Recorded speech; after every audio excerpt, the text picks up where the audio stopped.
World of Warcraft has survived for over 20 years by being genuinely great, but every few years Blizzard does something so catastrophically stupid that millions of players quit on the spot. Every broken promise, every empty patch, every system that made the game objectively worse has been documented, debated, and immortalized by a community that never forgets. That's why today I'm breaking down the 8 worst updates in WoW history and exactly why the community turned on each one, starting with the update that literally deleted the game people fell in love with, Cataclysm's world. Cataclysm had one of the most ambitious ideas in MMO history. Blizzard was going to blow up the original game world and rebuild it from scratch. Every zone, every quest, every road through the Eastern Kingdoms and Kalimdor, redesigned with modern storytelling and updated visuals. Patch 4.0.3 AA dropped on November 23rd, 2010. Over 3,500 quests were rewritten.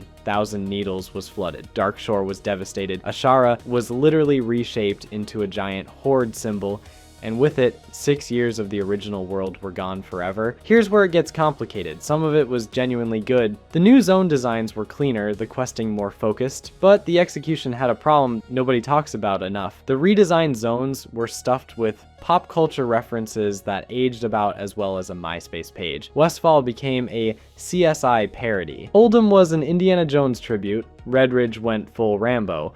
And the questing structure got so linear that entire regions of the map would simply cease to exist the moment you moved to the next hub. But that wasn't what made players genuinely angry. The real rage came at max level. Cataclysm's heroic dungeons launched brutally hard. Lead designer Ghostcrawler defended it in a blog post titled, "Wow, Dungeons Are Hard." He called Wrath of the Lich King's easy dungeons a mistake and said he wanted players to actually celebrate when they won.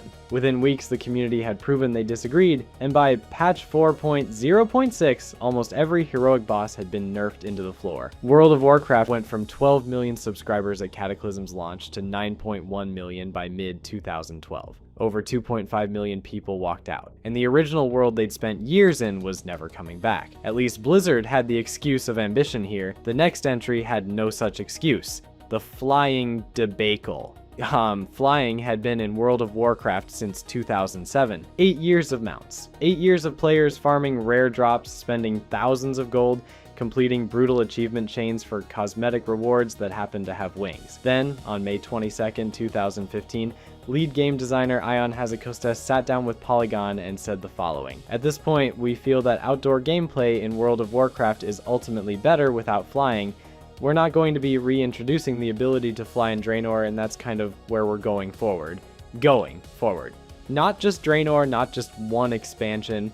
Flying was being removed from WoW permanently, and Blizzard said it like it was nothing. The official forums melted down within hours, like a single mega thread hit 288 pages of replies before the day was out. An MMO champion poll showed 65% of the community flat out rejected the decision. Players weren't just annoyed at losing a travel option, they were watching years of work become worthless overnight. Invincible's reigns, Mimiron's head, mounts that took hundreds of raid lockouts to earn would now be expensive ground mounts. Zero practical use, zero reason to keep grinding for them. But here's the kicker. This announcement landed while WoW had just reported a loss of 2.9 million subscribers in a single quarter. The biggest quarterly drop in the game's entire history. The community wasn't in a patient mood. And Blizzard had just told them that a core feature of the game they'd been paying $15 a month for since 2007 was gone forever. 19 days later, Blizzard reversed course completely. Ion published a new blog post announcing the Draenor Pathfinder system. Complete every zone, explore every subzone, collect 100 treasures, hit revered with 3 factions, and you could unlock flying. Annoying, but workable. He later admitted to PC Gamer that the word never had made everything worse, that once players realized their hard-earned mounts were just gone, the emotional response was something Blizzard hadn't anticipated. Pathfinder became the template for every expansion through Shadowlands. Players complained about it every single time. The debate wasn't truly buried until Dragonflight made dynamic flying available from day one in 2022, which is honestly what Blizzard should have done in the first place, but at least they reversed course in under a month. The next entry on this list had Blizzard defending a broken system for a year and a half before they finally caved, burning Teldrassil. Before Battle for Azeroth launched, Blizzard ran a pre-patch event called the War of Thorns. Sylvanas Windrunner was marching the Horde through Night Elf territory. The plan was to capture Teldrassil, the World Tree, and home of the Night Elves as a strategic asset. Horde players participated in the invasion across 2 weeks of in-game chapters. The whole thing was framed as a morally complicated war story. Ion Hazakostas had described the Horde in developer Q&As as morally gray. He said both sides should be worried about becoming evil. Then, July 31st, 2018 arrived. The animated short Warbringers. Sylvanas went live. A dying Night Elf soldier tells Sylvanas she cannot kill Hope. Sylvanas, flashing back to her own death at Arthas' hands, turns to her army and orders them to burn the tree. Darnassus, a playable capital city that had existed since WoW's 2004 launch, was destroyed. Thousands of civilian Night Elves burned alive, and Horde players had participated whether they wanted to or not. Morally Grey became the most devastating sarcasm meme in WoW history overnight. Here's the thing, neither faction came out of this happy. Horde players were furious at being railroaded into committing genocide with zero option to object or defect, which was exactly what happened with Garrosh in Mists of Pandaria. Blizzard had recycled the same evil warchief storyline beat for beat 2 expansions later. Alliance players had their own problem. Tyrande Whisperwind, a guerrilla warfare legend whose Night Elf sentinels had defended the world for thousands of years, responded to the burning of her people by retreating to Stormwind. The Alliance retaliation, the siege of Lordaeron, achieved nothing. Sylvanas just blight-bombed her own capital and walked away. The writing itself made it worse, and Sylvanas' original plan was to occupy Teldrassil, not destroy it. She pivoted to mass murder because a dying soldier taunted her. That was the logic. A taunt. The damage compounded for 2 expansions. BFA's faction war story was quietly abandoned. Shadowlands tried to fix Sylvanas with a retroactive soul-splitting retcon that removed her agency from every decision she'd made, which managed to make the community angrier. Her sentencing in patch 9.2 was to spend her afterlife rescuing souls for genocide. The community's response to that is not printable here, and this wasn't even the worst thing happening to BFA's systems at the same time. Covenant catastrophe. Shadowlands gave players a choice, 4 Afterlife factions, each with unique aesthetics, story campaigns, and cosmetics. You could align with the Angelic Kyrian, the bone-crafting Necrolords, the Nature Spirit Night Fae, or the vampire-adjacent Venthyr. Great concept. Here's the catch. Each Covenant came with a class-specific combat ability, and those abilities were not balanced, not even close, which meant the choice was really a trap. Pick the wrong Covenant for your class and you were performing measurably worse in raid content, PvP, and Mythic plus dungeons, sometimes by double-digit percentage points. Pick the right one and you were stuck looking at cosmetics you hated for the entire expansion. Switching was possible technically, it just required a multi-week quest chain and forfeiting all your progress. Blizzard's explicit design intent was that this should feel like a meaningful identity decision, not a gear swap. Ion Hazakostas compared it to choosing your class. He called free swapping a last resort fallback in a September 2020 blog post and said pulling on that thread would unravel the entire system. The community had one response: pull the ripcord. That phrase became WoW's dominant slogan for 18 months. Forum threads titled Pull the Ripcord stacked up across the official forums and Reddit throughout 2020 and 2021. One representative post ended with the words, "Never mind, I don't care anymore, I'm quitting." That was the arc for a lot of players. But wait, it gets worse. Layered on top of the Covenant lock was the Conduit energy system. Conduits were passive bonuses slotted into your Soulbind talent trees. Changing them cost charges that regenerated at 1 per day, capped at 10. If you swapped your Conduit setup for a raid night and then swapped back afterward, you had just burned 6 charges. Nearly a week's worth of regeneration. For one evening of optimization, the best defense anyone could offer was that it didn't affect them personally. The full borrowed power stack in Shadowlands was Covenant, Soulbind, Conduits, Legendary, and Renown level, all interacting with each other. Ion described the systems as thoroughly intertwined, which was his justification for not fixing any individual piece of it. After 18 months of community feedback dating back to the alpha, in April 2020, Blizzard pulled the ripcord in patch 9.1.5 on November 2nd, 2021. free Covenant swapping. Conduit energy removed entirely. The community's reaction was relief mixed with exhaustion. The consensus was simple. This is how it should have worked on day one. Dragonflight launched 13 months later with 0 borrowed power systems. That was not a coincidence. Azerite armor. Battle for Azeroth had one job coming out of Legion. Legion's artifact weapons were beloved. Every spec had a unique weapon with a identity, active abilities, and a progression system that felt personal. BFA needed to replace that. What they came up with was the Heart of Azeroth, a legendary necklace that you leveled up by collecting Azerite power currency, and Azerite armor, special head, shoulder, and chest pieces with concentric rings of selectable traits locked behind heart level thresholds. Here is what that produced in practice. Like, getting a better piece of gear could literally make your character weaker. Let me explain.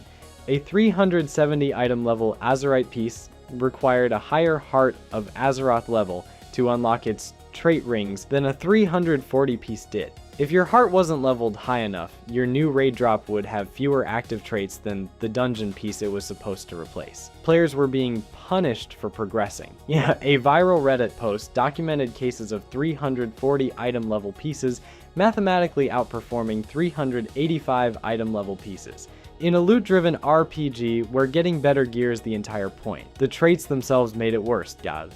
Legion's artifact abilities were active, spec-defining powers that fundamentally changed how classes played. Azerite traits were almost entirely passive stat procs, shared across multiple classes. The community described them as useless and uninteresting, and that was the charitable take. When WoW community manager Josh Lore Allen called the complaints a bit hyperbolic, the backlash doubled. The RNG layering was suffocating. At launch, Azerite armor pieces didn't drop from Mythic Plus dungeons at all, only from weekly caches, adding another luck layer on top of the piece you needed, having the trait combination you needed. Respecting your traits between specs cost prohibitive amounts of gold. The community nicknamed the expansion Beta for Azeroth and meant every letter of it. Ion acknowledged in a September 2018 Reddit AMA that the system wasn't working as intended, and that both traits on a 370 piece being worse than those on a 340 piece was exactly the kind of breakdown they hadn't planned for. He later told PC Gamer directly that Blizzard hadn't left enough time in beta to see how players would actually experience max level progression. Blizzard spent the entire expansion patching around Azerite. Patch 8.1 added a currency for targeted purchases. Patch 8.2 introduced the Essences system with actual active abilities. Patch 8.3 added corruption gear, which introduced random bonus effects so wildly unbalanced that two identical weapons could deal completely different amounts of damage. Each fix created new problems. BFA's Metacritic user score landed at 3.0 out of 10, the lowest of any WoW expansion by a margin that isn't close. And the whole disaster gave the community a word that defined the next 4 years of WoW criticism. Borrowed power. Systems that are stripped away at the end of every expansion, making every grind feel temporary by design. But as broken as Azerite was, at least BFA had content to be angry about. The next entry didn't even manage that. The selfie patch. 3 months after Warlords of Draenor launched to 10 million subscribers, Blizzard released patch 6.1. It was the first major content patch of the expansion. Players had been waiting for new dungeons, a new raid tier, a new zone, a new battleground, literally anything to do after clearing Highmaul. What they got was a selfie camera. That is not a simplification. The headline features of patch 6.1 were the SELFIE camera, a toy obtained through a garrison mission that let your character take in-game photos with Instagram-style filters, including a duck face emote, and Twitter integration, allowing players to tweet their achievements directly from the game client. Blizzard's official patch trailer led with both of these features with a straight face, while players were starving for content. 0 new dungeons, 0 new raids, 0 new zones, 0 new battlegrounds. This was the first WoW patch since September 2007 that didn't even have a subtitle. The patch also included Blood Elf model updates and an Heirloom Collection tab, both of which were features that should have shipped at WOD's launch 3 months earlier. There were some garrison quality of life tweaks, a jukebox. That was the entire patch. The community's response was immediate and permanent. Superior Realities wrote that Blizzard had delivered a major content patch with no major content, noting that smaller MMOs with a fraction of Blizzard's budget were shipping bigger updates. MMO champion users were unambiguous. One thread called 6.1 the worst patch in WoW history, and noted you would have to change the question to second worst to make it an interesting poll. The selfie patch nickname stuck instantly and has never gone away.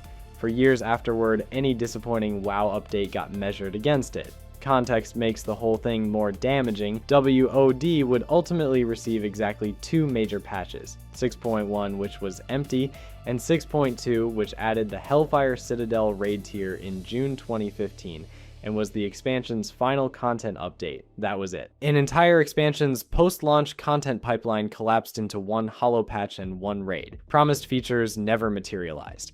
The Farallon Zone was cut. The Ogre Continent was cut. A Shatrath City raid was cut. A second patch was announced, delayed, and quietly abandoned. Subscribers noticed. Ashiwo-D launched at 10 million in November 2014. By the quarter, 6.1 shipped. That number had dropped to 7.1 million. The largest single quarter subscriber loss in WoW's history, 2.9 million people, happened in the same window as the selfie patch. By the following quarter, it fell to 5.6 million, a number not seen since late 2005. The decline was so severe and so embarrassing that Blizzard stopped reporting subscriber numbers entirely later that year and never started again. Nobody explicitly apologized for patch 6.1, but Blizzard announced Legion at Gamescom 2015 while WOD was barely 9 months old. That was the apology, and yet somehow the worst content drought of that era was still coming. Shadowlands collapse. Shadowlands sold 3.7 million copies on launch day, a WOW record. The expansion had a genuine hook, the afterlife as a setting, a villain pulling strings behind every past threat, and covenants as a new progression framework. Players were in. Then the content stopped completely. Patch 9.1, Chains of Domination, didn't arrive until June 29th, 2021. That was 218 days after launch, the longest gap between an expansion's release and its first major content patch in WoW's entire history, breaking the previous record by nearly 2 months. And 9.1 itself wasn't enough to hold people. The wait for patch 9.2 stretched another 238 days after that. The interim patch 9.1.5, which arrived in November 2021 and finally pulled the Covenant ripcord, contained 0 new playable content. Players were paying $15 a month for nothing to do. 3 forces created the drought simultaneously. COVID-19 had already delayed Shadowlands from its original October 2020 launch date and forced the entire studio to remote work during development. Then, on July 20th, 2021, California's Department of Fair Employment and Housing filed a lawsuit against Activision Blizzard following a 2-year investigation. The allegations included systematic sexual harassment, a documented frat boy workplace culture, gender discrimination, and unequal pay. Named in the suit were WoW creative director Alex Afrasiabi and company president J. Allen Brack. On July 28th, over 3,000 Blizzard employees signed an open letter and staged a walkout. WoW senior systems designer Jeff Hamilton tweeted what became the defining statement of the era. He wrote that almost no work was being done on World of Warcraft while the situation played out, and that Activision's response was taking world-class developers and making them so angry and traumatized they couldn't keep making a great game. Multiple key developers departed in August 2021. The game's leadership was in freefall while the content calendar was already empty. The player exodus followed. Bellular Gaming estimated WoW lost roughly 50% of its active player base between patches 9.0 and 9.1. A GDC 2024 presentation by Blizzard Senior VP John Haidt confirmed it with internal subscriber data showing Shadowlands hit approximately 4.5 million subscribers at its lowest point, the deepest modern valley in the franchise's history. The symbolic moment came on July 4th, 2021. Asmongold, WoW's biggest Twitch streamer, opened Final Fantasy XIV to over 200,000 concurrent viewers. Preach Gaming followed, Bellular followed, and FXiv set concurrent player records that weekend. By December 2021, Square Enix's Endwalker expansion was so overwhelmed with new players that they temporarily stopped selling copies due to server congestion. One Metacritic reviewer put it simply, "It turns out the biggest WoW killer is WoW itself." The story didn't help. The jailer, Shadowlands' central villain, was introduced with almost no backstory and retroactively made responsible for the Lich King, the Burning Legion, and essentially every past threat the community had spent years defeating. His final cinematic line became a meme for being completely meaningless. At GDC 2024, Height explicitly listed the failed antagonist, the non-evolving systems, the content gaps, and the afterlife setting itself as documented reasons the expansion collapsed. Shadowlands was the worst subscriber crisis in WoW's modern history, but the community still doesn't rank it number one, because one expansion did all of this first and did it worse and did it without a global pandemic as an excuse. Warlords of Draenor launched on November 13th, 2014 to 10 million subscribers. 3 million of them were gone within 6 months. And the reason comes down to one system that broke the game's identity at a foundational level before a single content patch had even shipped. The Garrison was a personal instance base, your own private town populated with NPC followers you sent on timed missions for gold, gear, and crafting resources. It had profession buildings, vendors, an innkeeper, a flight path, and virtually every amenity an MMO town could offer. On paper it sounded impressive. In practice it meant there was zero reason to go anywhere else. Capital cities became ghost towns. The shared game world, the entire point of a massively multiplayer online game, emptied out because everything players needed was sitting inside a private instance they never had to leave. Players would log in, click through their Garrison mission table, and log off. Add-ons automated even the clicking.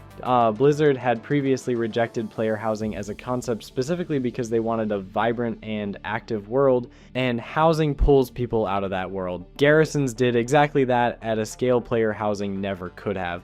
And rather than acknowledging the problem, Blizzard doubled down. Patch 6.1 added more Garrison features, Patch 6.2 introduced the shipyard, a second mission table inside the Garrison for naval missions. The instance solo experience swallowed the expansion whole. The content numbers are damning. WoD received exactly 2 major patches in its entire lifespan. Patch 6.1, the selfie patch, which contained nothing, and Patch 6.2, Hellfire Citadel, which arrived June 23rd, 2015 and was the final content update the expansion ever received. The gap between Patch 6.2 and the Legion pre-patch on July 19th, 2016 was approximately 13 months with 0 new content, 13 months, no new zone, no new dungeon, no new raid tier, nothing. Promised features that were openly discussed before launch, a Farallon zone, an Ogre continent, a Shatrath city raid, the Night Elf capital Karabor and the Orc city Bladespire were quietly cut and never replaced with anything. The subscriber data from this period is the most transparent disaster in WoW's history because Blizzard was still reporting numbers. 10 million at launch, 7.1 million by Q1 2015, a record 2.9 million single quarter loss, 5.6 million by Q2 2015, a number not seen since December 2005, 5.5 million by Q3 2015. Then, on November 3rd, 2015, Activision Blizzard announced they would no longer be reporting subscriber numbers. That was the last time the public ever received an official WoW subscriber count. Ion Hazzikostas eventually acknowledged the Garrison lesson directly when discussing Legion's class order halls. He said the core problem was that having your followers doing things instead of you, going on adventures and killing great beasts while you watched, never felt great. That was the admission. Years late, but it was there. WoD's legacy reshaped WoW permanently. Legion was built as a direct course correction on almost every level. The yearly expansion promise from WoD's reveal was quietly abandoned. The mission table survived in reduced forms through 2 more expansions, but was never again the centerpiece of anything. And most importantly, WoD created the trust deficit that amplified every controversy that came after it. Every broken system in BFA, every locked covenant in Shadowlands, every empty patch got measured against the baseline WoD had established for what Blizzard was capable of getting wrong. It appears in roughly 85% of all worst ever community discussions. It is the only expansion where the core feature undermined the game's genre. The content pipeline collapsed to 1 real patch in 2 years. The flagship content update was literally empty, and the subscriber losses were so catastrophic and so public that Blizzard permanently stopped reporting them to avoid the conversation. Shadowlands hit a lower absolute number, but WoD broke the contract first. And in 20 years of World of Warcraft, nobody has forgotten it. If you enjoyed this video and want to see more, click the video on the screen now.